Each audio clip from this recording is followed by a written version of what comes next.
8월 20일 목요일 새벽 묵상입니다. 오늘의 말씀은 로마서 12장 1절부터 8절까지의 말씀입니다. 그러므로 형제들아, 내가 하나님의 모든 자비하심으로 너희를 권하노니 너희 몸을 하나님이 기뻐하시는 거룩한 산 제물로 드리라. 이는 너희가 드릴 영적 예배니라.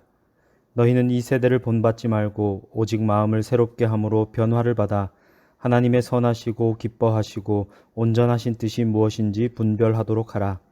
내게 주신 은혜로 말미암아 너희 각 사람에게 말하노니 마땅히 생각할 그 이상의 생각을 품지 말고 오직 하나님께서 각 사람에게 나누어 주신 믿음의 분량대로 지혜롭게 생각하라.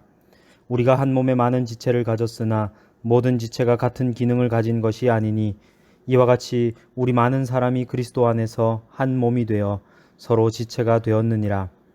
우리에게 주신 은혜대로 받은 은사가 각각 다르니 혹 예언이면 믿음의 분수대로, 혹 섬기는 일이면 섬기는 일로, 혹 가르치는 자면 가르치는 일로, 혹 위로하는 자면 위로하는 일로, 구제하는 자는 성실함으로, 다스리는 자는 부지런함으로, 긍휼을 베푸는 자는 즐거움으로 할 것이니라. 아멘. 신병교육대에 갓 입소한 군인들은 군인으로서의 능력도 태도도 부족합니다. 그래서 신병들은 군인에게 필요한 모든 것을 교육받습니다. 우리도 마찬가지입니다. 큰 은혜와 감격 가운데 믿음으로 살겠다고 결단해도 바뀌는 것은 별로 없습니다. 이제 배워야 하고 바꿔야 합니다. 바울은 오늘 그리스도를 따르는 삶의 구체적인 모습과 자세에 대해 우리에게 알려주고 있습니다. 바울은 로마의 성도들에게 새로운 삶을 제시합니다. 그는 그 삶이 영적 예배임을 알려줍니다. 예배는 하나님 백성이 하나님을 만나 영광을 돌리고 심령을 새롭게 하는 시간입니다. 그렇기에 우리는 교회의 공예배만을 예배라 생각하기 쉽습니다.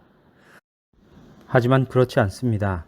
하나님의 임재는 우주에 편만하고 우리의 심령은 성령의 내주로 매 순간 새롭게 될 수 있기에 삶의 모든 순간이 예배입니다.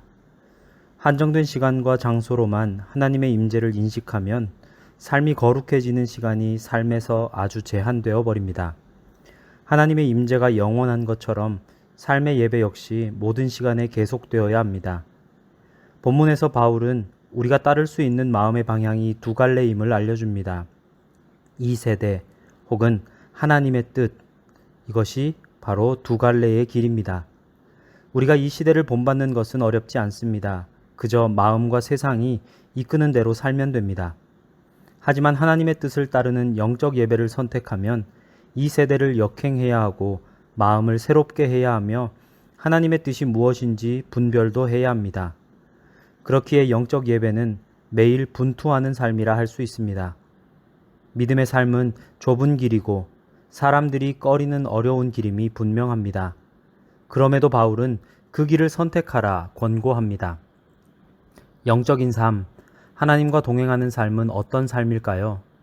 그것은 자신이 가진 것으로 충성되게 섬기는 삶입니다. 아는 것을 온전히 행하는 것이 하나님이 요구하시는 거룩한 삶입니다. 하나님은 우리에게 거룩한 삶을 요구하시지만 그것은 소수의 특별한 사람만 도달할 수 있는 높은 목표가 아닙니다. 우리는 각자 아는 것도 받은 은사도 다릅니다. 그렇기에 거룩한 삶의 모습이 다양하게 나타납니다. 어떤 사람은 가르치고 어떤 사람은 예언하며 또 어떤 사람은 위로하고 구제합니다. 핵심은 거룩한 삶의 다양한 모습들이 연합하여 온전한 그리스도의 몸을 완성하는 것입니다. 우리는 고유의 모습과 역할을 가지고 있습니다.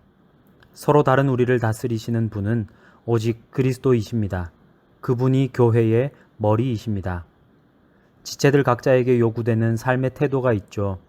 성실과 부지런함과 즐거움입니다.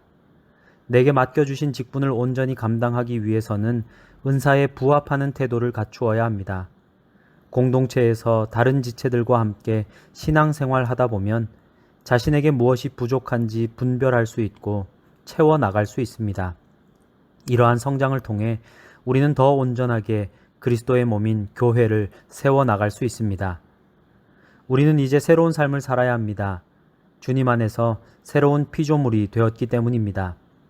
죄악된 세상을 살아가기에 우리는 여전히 부족합니다.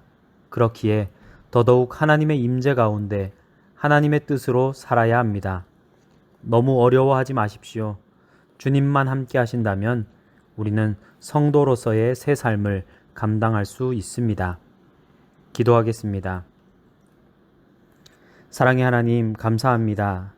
오늘 아침에도 우리를 일깨워 주시고 말씀 가운데 예배하는 삶을 살라 우리에게 명령하시는 그 은혜의 말씀을 듣게 하시니 참으로 감사합니다. 이 세대를 따르지 않고 온전히 하나님의 뜻을 따라 사는 우리 모두가 되게 하여 주시옵소서.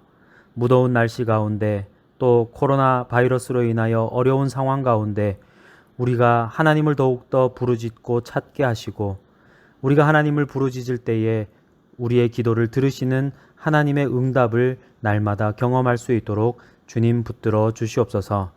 오늘도 우리 안에 있는 수많은 연약한 지체들에게 힘과 능력 더해 주시고 또 그들을 위로하여 주셔서 하나님이 온전케 하시는 회복이 그들 가운데 또 우리 가운데 충만하게 하시고 또 이 땅 가운데 코로나 바이러스로 인하여 고통당하고 있는 자들 또 그로 인하여 수고하고 있는 모든 이들이 하나님의 은혜를 통하여 위로받을 수 있도록 주님 붙들어 주시옵소서.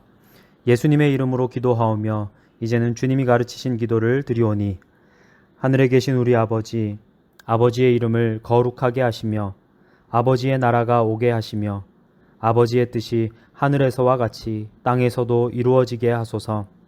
오늘 우리에게 일용할 양식을 주시고 우리가 우리에게 잘못한 사람을 용서하여 준 것 같이 우리 죄를 용서하여 주시고 우리를 시험에 빠지지 않게 하시고 악에서 구하소서. 나라와 권능과 영광이 영원히 아버지의 것입니다. 아멘.